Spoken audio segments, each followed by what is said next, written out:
To the special edition of Hannity, the year of Trump. Now, we traveled all over the country this past year, and back in February, we met up with Donald Trump in Las Vegas for our very first audience show on the road.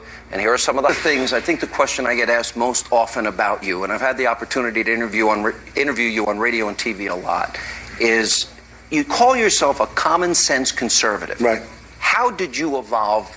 Everyone knows that you did have liberal positions in the past. Right. How did you become a conservative? What changed? So I think I've always been very conservative financially, although I must tell you, if you look at my company right now, I have very little debt and a tremendous cash flow. You know, I filed my papers and everyone's like it's a great company. It's not a bad bottom line. No, it's a great bottom line. It's a great company. It's great. Some of the greatest real estate assets in the world. And I say that because, frankly, I talk about it because that's what people need. We owe $19 trillion in debt. You need somebody with a certain mentality. But I would say that I've evolved, and you and I talk about it a lot with Ronald Reagan. Ronald Reagan was a liberal, pretty liberal Democrat, and he evolved into a fairly conservative. He wasn't the most conservative person, but he evolved into a Republican who was fairly conservative. I will say this, I think that I have very much evolved, but if you look at my real conservative credentials, and I don't think the word's that important, you know, they say he is not a true conservative. I know Jeb and others were saying, he is not a true conservative.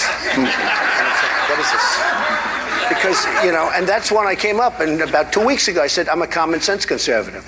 But if you really look at my record, I'm as conservative as you can be on the military. I'm as conservative as you can be on taking care of our vets. We're going to take care of our vets. Our vets are being treated.